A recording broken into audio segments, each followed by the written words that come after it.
ஆண்டவர் உங்களோடு இருப்பாராக. யோவான் எழுதிய நற்செய்தியிலிருந்து வாசகம்.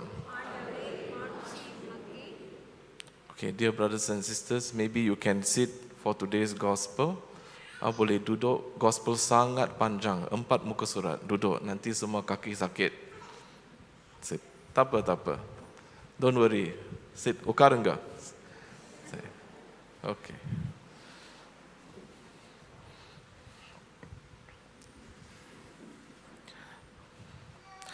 அக்காலத்தில் பெத்தானியாவில் வாழ்ந்து வந்த லாசர் என்னும் ஒருவர் நோயுற்று இருந்தார்.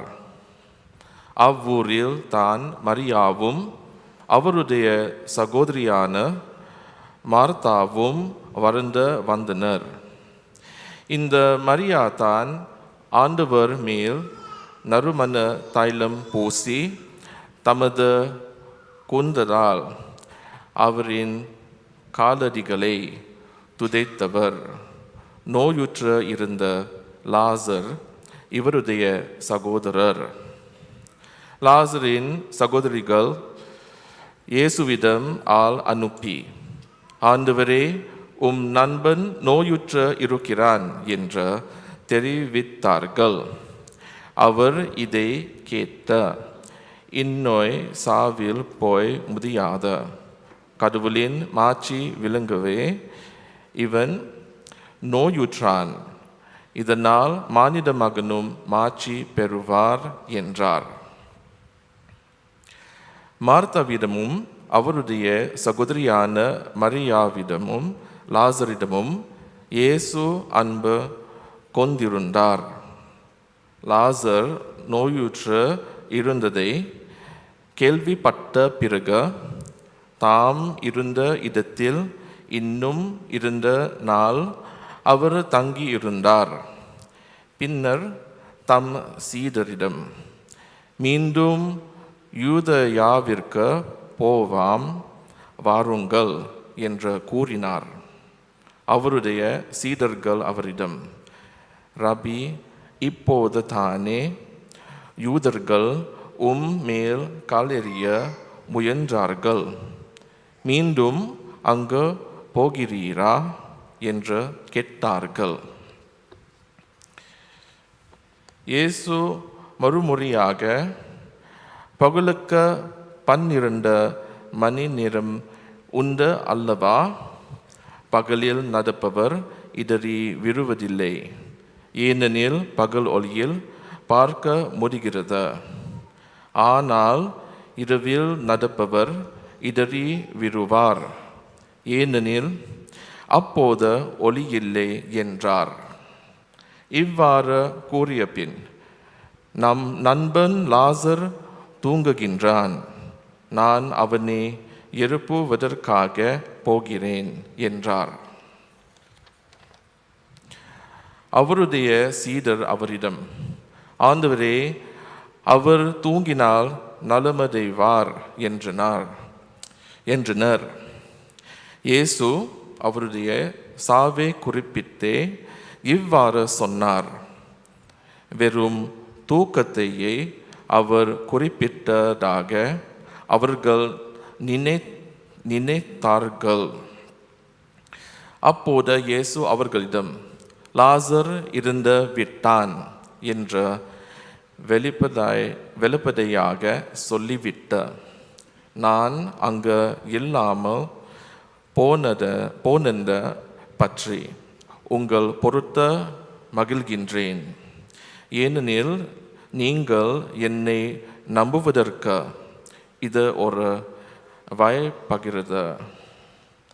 அவனிடம் போவோம், வாருங்கள் என்றார். திடிம் என்னும் தோமா தம் உடன் சீடரிடம், நாமும் செல்வோம், அவரோடு இருப்போம் என்றார். இயேசு அங்கு வந்தபோது லாசரை கல்லறையில் வைத்து ஏற்கனவே 4 நாள் ஆகியிருந்தது. பெத்தானியா எருசலேமுக்கு அருகில் ஏறக்குறைய 3 கிலோமீட்டர் தொலையில் இருந்தது. சகோதரர் இருந்ததால் மார்த்தா மரியா இவர்களுக்கு ஆறுதல் சொல்ல பலர் அங்கே வந்திருந்தனர். இயேசு வந்து கொண்டிருக்கிறார் என்று கேள்விப்பட்டதும் மார்த்தா அவரை எதிர்கொண்டு சென்றார். மரியா வீட்டில் இருந்து விட்டார். மார்த்தா இயேசுவை நோக்கி, ஆண்டவரே, நீர் இங்கே இருந்திருந்தால் என் சகோதரன் இருந்திருக்க மாட்டான். இப்போது கூட நீர் கடவுளிடம் கேட்பதை எல்லாம் அவர் உமக்கு கொடுப்பார் என்பது எனக்கு தெரியும் என்றார். இயேசு அவரிடம், உன் சகோதரன் உயிர்த்தெழுவான் என்றார். மார்த்தா அவரிடம், இறுதி நான் உயிர்த்தெழுதலின் போது அவனும் உயிர்த்தெழுவான் என்பது எனக்கு தெரியும் என்றார். இயேசு அவரிடம், உயிர்த்தெழுதலும் வாழ்வும் நானே. என்னிடம் நம்பிக்கை கொள்பவர் இருப்பினும் வாழ்வார். உயிரோடு இருக்கும்போது என்னிடம் நம்பிக்கை கொள்ளும் எவரும் என்றுமே சாக மாட்டார். இதை நீ நம்புகிறாயா என்று கேட்டார். மார்த்தா அவரிடம், ஆம் ஆண்டவரே, நீரே மேசியா, நீரே இறைமகன், நீரே உலகிற்கு வரவிருந்தவர் என நம்புகின்றேன் என்றார். இவ்வாறு சொன்னபின் மார்த்தா தம் சகோதரியான மரியாவை கூப்பிட சென்றார். அவரிடம், போதகர் வந்துவிட்டார், உன்னை அழைக்கின்றார் என்று காதோத காதாய் சொன்னார். இதை கேட்டதும் மரியா விழுந்திருந்த இயேசுவிடம் சென்றார். இயேசு அதுவரையிலும் ஊருக்குள் வரவில்லை. மார்த்தா தம்மை சந்தித்த இடத்திலேயே இன்னும் இருந்தார். வீட்டில் மரியாவுக்கு ஆறுதல் சொல்லிக்கொண்டிருந்த யூதர்கள் அவள் விரிந்திருந்த வெளியே செல்வத்தை கண்ட அவர் அறுவதற்காக கல்லறைக்கு போகிறார் என்று எண்ணி அவர் பின்னே சென்றார்கள். இயேசு இருந்த இடத்திற்கு மரியா வந்த அவரே கண்டதும் அவர் காலில் விழுந்த, ஆண்டவரே, நீர் இங்கே இருந்திருந்தால் என் சகோதரன் இருந்திருக்க மாட்டான் என்றார். மரியா அறுவதையும் அவரோடு வந்த யூதர்கள் அறுவதையும் கண்டபோது இயேசு உளங்குமுறி கலங்கி, அவனை எங்கே வைத்தீர்கள் என்று கேட்டார். அவர்கள் அவரிடம், ஆண்டவரே, வந்து பாரும் என்றார்கள். அப்போது இயேசு கண்ணீர் விட்டு அழுதார். அதை கண்ட யூதர்கள், பாருங்கள், லாசர் மேல் இவருக்கு எத்துணை அன்பு என்று பேசி கொண்டார்கள். ஆனால் அவர்களுள் சிலர், பார்வை அற்றவருக்கு பார்வை அளித்த இவரே சாகாமல் இருக்க செய்ய இயலவில்லையா என்று கேட்டனர். இயேசு மீண்டும் உள்ளம் குமுறியவராய் கல்லறைக்கு அருகில் சென்றார். அது ஒரு குகை. அதை ஒரு கால் மூடியிருந்தது. கல்லை அகற்றி விடுங்கள் என்றார் இயேசு. இருந்து போனவரிடம் சகோதரியான மார்த்தா அவரிடம், ஆண்டவரே, 4 நாள் ஆயிற்று, நாற்றம் அடிக்குமே என்றார். இயேசு அவரிடம், நீ நம்பினால் கடவுளின் மாட்சிமையை காண்பாய் என நான் உன்னிடம் கூறவில்லையா என்று கேட்டார். அப்போது அவர்கள் கல்லை அகற்றினார்கள். இயேசு அனந்த பார்த்த, தந்தையே, நீர் என் வேண்டுதலுக்கு செவி சாய்த்ததற்காக உமக்கு நன்றி கூறுகின்றேன். நீர் எப்போதும் என் வேண்டுதலுக்கு செவி சாய்க்கிறீர் என்பது எனக்கு தெரியும். எனினும் நீரே என்னை அனுப்பினீர் என்று சூழ்ந்து நிற்கும் இக்கூட்டம் நம்பும் பொருட்டே இப்படி சொன்னேன் என்று கூறினார். இவ்வாறு சொன்னபின் இயேசு உரத்த குரலில், லாசரே, வெளியே வா என்று கூப்பிட்டார். இருந்தவர் உயிரோடு வெளியே வந்தார்.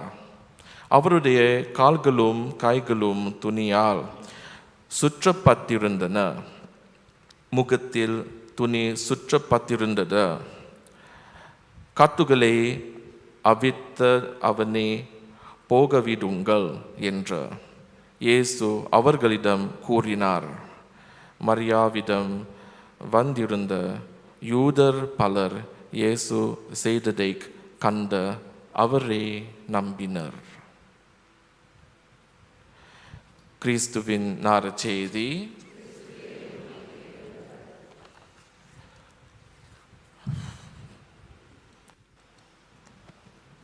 Okay, Father almost died reading the gospel. Okay. So today, my dear brothers and sisters, we have this very long gospel about Jesus raising Lazarus from the dead. அன்பான இறை மக்களை, இன்று நம்ம நற்செய்தியில் இயேசு லாசரை உயிர்த்தெழும்ப செய்த நீண்ட வாசகத்தை நாம் கண்டோம். First thing I want us to think about how much Jesus loved Martha, Mary and Lazarus. முதல் சிந்தனையானது இயேசு மார்த்தாள், மரியாள் மற்றும் லாசரை எவ்வளவு அன்பு செய்தார் என்பதை யோசிப்போம். And what a wonderful friend he was, Jesus to Martha, Mary and Lazarus. So for us also, surely we want Jesus to be our friend. Yes or no? Yes, okay. இயேசு மார்த்தாள், மரியாள் மற்றும் இயேசுவுக்கு எவ்வளவு ஒரு சிறந்த நண்பராக இருந்தார் என்பதை கண்டோம். அவர்களைப் போல இயேசு நமக்கும் நண்பராய் இருக்க வேண்டும் ஆவல் நம்முடைய கட்டாயம் இருக்கும். Jesus is a very holy man, and sometimes people think a holy man, they won't cry. They very like this only, very strict. Anything happen also nothing. Yeah, but you see Jesus, he's very human. He's so sad his friend died, and when he saw the people crying, he also cried. Not only cried, he sighed from his heart. He was a holy man, but he is really very human like you and me. இறைமகன் இயேசு மிகவும் பரிசுத்தமானவர். ஆயினும் லாசரின் இறப்பின் போது அவர் கண்ணீர் விட்டு அழுதார். சாதாரண கண்ணீராக இல்லாமல் மனம் குமுறி உண்மையான நண்பராய் லாசருக்காக அழுதார். Remember, Jesus taught us, blessed are they who mourn, they will be comforted. At that moment, Jesus is the one mourning because his friend died. மலை அனுபவத்திலே இயேசு கூறியது போல, புலம்பி அழுபவர்களே, நீங்கள் பேறு பெற்றவர்கள், ஏனெனில் நீங்கள் ஆறுதல் அடைவீர்கள். ஆனால் இன்றைய நற்செய்தியில் இயேசுவே லாசருக்காக அழுதார். But at the same time, he knows that is not the end of the story. He knows God will raise Lazarus, and Jesus is the one who will do it. ஒரு மனிதராக இயேசு லாசருக்காக அழுத போதிலும் கடவுள் லாசரை அவர் மூலமாக உயிர்ப்பிப்பார் என்பது இயேசுவுக்கு தெரியும். Dear brothers and sisters, in the Bible, Jesus, he raised from the dead 4 people. Do you know who are the 4? Okay, first one is the son of the widow. Okay, you can go and find the story.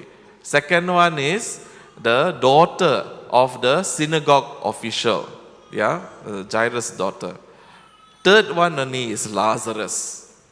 And the fourth one, actually, Jesus himself. இறைமக்களே, நற்செய்தியில் இயேசு 4 பேரை உயிர்த்தெழ செய்கின்றார். முதலாவது nine ஊரின் கைம்பெண்ணான மகனை உயிர்த்தெழ செய்தார். இரண்டாவது ஜைருசின் மகன் யாயிரின் மகளை உயிர்த்தெழ செய்தார். மூன்றாவதாக இன்றைய நற்செய்தியில் லாசரை உயிர்த்தெழ செய்தார். நான்காவதாக இயேசுவே உயிர்த்தெழுந்தார். So for the first 3 cases, the widow's son, the Jairus' daughter, and also Lazarus, after they raise from the dead, actually they die again. Yes or not? This is the first 3 cases. Yeah, very different. From last one I mentioned, Jesus himself. He raised from the dead, but he does not die again. மேற்கண்ட 4 பேரில் முதல் 3 பேரான நயீம் ஊரின் கைம்பெண்ணின் மகன், ஜைருசின் மகள் மற்றும் லாசர், இவர்கள் மூவரும் இயேசுவால் உயிர்த்தெழப்பட்ட செய்தாலும் அவர்கள் மீண்டும் இறந்தார்கள். ஆனால் இயேசு ஒருவரே உயிர்த்தெழுந்து இறக்காமல் இருந்தார். So today's gospel actually is a very important gospel because we see this great miracle, and this miracle actually it points us to the greater miracle, and that is the resurrection of Jesus. இன்றைய நற்செய்தியானது ஒரு முக்கியமான அருள் அடையாளத்தை அல்லது புதுமையை நமக்கு காண்பிக்கின்றது. அதாவது இயேசு லாசரை உயிர்ப்பித்தார். ஆனால் இந்த புதுமையின் மூலமாக மிக சிறந்த புதுமையான அருள் அடையாளமான இயேசுவின் உயிர்த்தெழுதலை நாம் சிந்திக்க அழைக்கப்படுகின்றோம். So remember, Jesus himself said, he goes to lay down his life, nobody forced him. He himself laid down his life, but he himself will take up his life again. That means death cannot conquer him. That means he is going to conquer the death. That means he is going to rise from the tomb by his own authority and power. இறை மக்களே, இயேசு யாருடைய வற்புறுத்தல் இல்லாமல் வலியுறுத்தல் இல்லாமல் தாமாகவே நமக்காக சிலுவை சாவுக்கு கையளித்து மரணம் அடைந்தார். அதே இயேசு தன்னுடைய சொந்த வல்லமையால் அந்த மரணத்தை வெற்றி கொண்டு மீண்டும் உயிர்த்தெழுந்து நிலைவாழ்வில் இருக்கின்றார். So this is our faith. We believe in Jesus, the Son of God. He is not just a holy man, not just a pious man. He is not just a prophet. Yeah, because maybe we think even a prophet of God, if he prays to God, God can raise the dead through the word of the prophet. But this is not what is happening. Not even today in the Gospel of Lazarus. When Jesus prays, he is actually telling us, the Father and I are one. That is meaning of the first part of his prayer. And he is not asking Father to raise Lazarus, but together with the Father, he is going to raise Lazarus. இயேசு பரிசுத்தமானவர், இறைவாக்கினர், தூயவர் என்று நம்புகின்றோம். பெரும்பாலும் பரிசுத்தவர்கள் இறைவனிடம் எது கேட்டாலும் கிடைக்கும் என்ற நம்பிக்கை நம்மிடையே உண்டு. ஆனாலும் இயேசு இன்று தான் இறைவனின் மகன் என்பதை உணர்த்துகின்றார். நானும் கடவுளும் ஒன்றே என்ற அடையாளமாகவே அவர் கடவுளை நோக்கி இன்று ஜெபித்தார். ஆயினும் அந்த உயிர்ப்பு கடவுளின் மூலமாக அல்ல, மாறாக இறைமகன் இயேசு மூலமாக நடந்தது. So remember, this is our faith. Jesus fully human, he is also fully divine. Only we Christians believe this, nobody else. Only this makes us different from all the other religion. We believe Jesus not just a holy man, but he is the Son of God, and that he is divine. நம்முடைய நம்பிக்கையானது இறைமகன் இயேசு முழுமையாக மனிதனாகவும் இறைவனாகவும் இருந்தார். இந்த நம்பிக்கையே நமக்கும் மற்ற மதங்களுக்கும் உள்ள மிகப்பெரிய வித்தியாசத்தை எடுத்து உரைக்கின்றது. நம்முடைய விசுவாசம், நம்பிக்கை இயேசு கடவுளின் மகன் என்பதை ஆழமாக எடுத்துரைக்கின்றது. So this is important because we call Jesus our Lord and Savior, yes? But what does this mean when we are calling him our Lord and Savior? நாம் இயேசுவை நோக்கி இறைவரே, மீட்பரே என்று அழைக்கின்றோம். இதற்கான அர்த்தம் என்ன? So we call him Lord because he is our God, and we call him Savior because he saved us from our sins and he saved us from death. நாம் அவரை ஏன் இறைவன் என்று அழைக்கின்றோம்? ஏனெனில் அவரே உயிருள்ள கடவுள். மீட்பர் என்று ஏன் அழைக்கின்றோம்? அவரே நம்மை பாவத்திலிருந்தும் சாவிலிருந்தும் மீட்டவர். For all of us here who receive in the water of baptism the Holy Spirit, it is the Spirit of Jesus. And it is this Spirit that will raise us up on the last day. Because of this Spirit of Jesus, death has no power over us. திருமுழுக்கு மூலமாக நாம் பெற்றுக்கொண்ட ஆவி அந்த இறைமகன் இயேசுவின் ஆவியே. இந்த ஆவியே நம்மை சாவிலிருந்தும் பாவத்திலிருந்தும் மீட்க வல்லது. Okay, but you may say, Father, we still all going to die lah. This church, so many funeral, yes or no? Ayo, I'm so tired. Every time it's funeral only. Yeah, so you say, Jesus, our Lord, our Savior, we won't die. Really, Jesus also say. What does it mean? We won't die? Of course we'll die, but we die and we rise up again. இருப்பினும் நாம் ஒரு நாள் சாவோம், ஆனால் இயேசுவின் மூலம் நாம் மீண்டும் உயிர்ப்பிக்க பெறுவோம். Okay. So remember, death for us Christian is not the end, is the beginning. Now, at the end of the world, when Jesus comes again, all the dead will be raised body and soul. And yes, we will be like Jesus, risen and alive. இறப்பு என்பது ஒரு முடிவு அல்ல.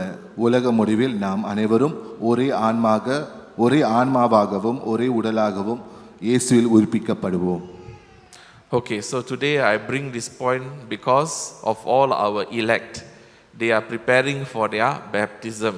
They are somewhere, I don't know where they are, somewhere around. Oh, they are there, okay. So you understand this is the faith that you are going to be baptized in. Do you understand? Yes, sir?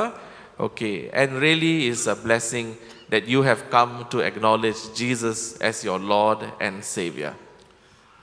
நம்முடைய நம்பிக்கையானது இறைமகன், கடவுளின் மகன், இயேசு கடவுளின் மகன், இயேசு மீட்பர். இந்த விசுவாசம் மற்றும் நம்பிக்கை மூலமாகவே இன்றைய நமது வேட்பாளர்கள் தங்களுடைய திருமுழுக்குக்காக தயார் செய்திருக்கின்றார்கள். இந்த நம்பிக்கையே அவர்களை இங்கு அழைத்து வந்துள்ளது. But at the end of today's Mass, I want you to remember, more than a Lord, more than a Savior. I said more, not less. More than a Lord, more than a Savior. Don't forget, He is your dearest and most closest friend of your heart. அன்பான இறை மக்களே, இன்று நாம் திருப்பலி முடிந்து செல்லும் முன்பு இதை மனதில் நினைத்துக் கொள்வோம். இறைமகன் நம்முடைய கடவுள், இறைமகன் இயேசு நம்முடைய மீட்பர். இதையெல்லாம் தாண்டி அவர் நமக்கு மிகவும் நெருக்கமான அன்பான மனமிரங்கும் நண்பர் என்பதை அறிந்து கொள்வோம். So remember, Jesus loves you. That is the thing you must remember. And when you are sad, He is sad with you. When you are going through the hardships and the difficulties, He is crying with you. When He sees all the things happening, He is sighing from His heart for you. And know that He will be with you always. இயேசு நம்மை அன்பு செய்கின்றார். ஒரு நண்பராக நாம் கவலையுறும்போதும் அவர் கவலையுறுகின்றார். நாம் அழுது புலம்பி வேதனை இருக்கும்போதும் அவரும் நமக்காக மனமிரம்பி வேதனையோடு இருக்கின்றார். என்ன நடந்தாலும் அவர் ஒரு நண்பராக நம்மோடு என்றும் இருக்கின்றார் என்பதை நினைவில் கொள்வோம். This also makes us Christians very different. We are not just worshipping a God in heaven. We are not afraid even of this God. Because why? He sent His Son, and we know His Son has a loving heart for each one of us, and His Son is our friend.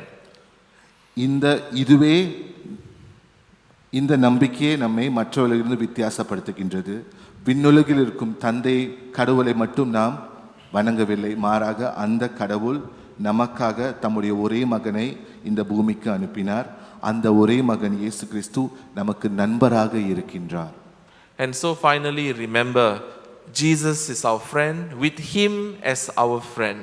Let us all also be friends with one another. Let us no longer just be strangers. இறுதியாக இறை மக்களே, இயேசு நமக்கு ஒரு நல்ல நண்பராக இருக்கின்றார். அதுபோலவே நாமும் ஒருவருக்கொருவர் நல்ல நண்பராக இருக்க முயற்சி செய்வோம்.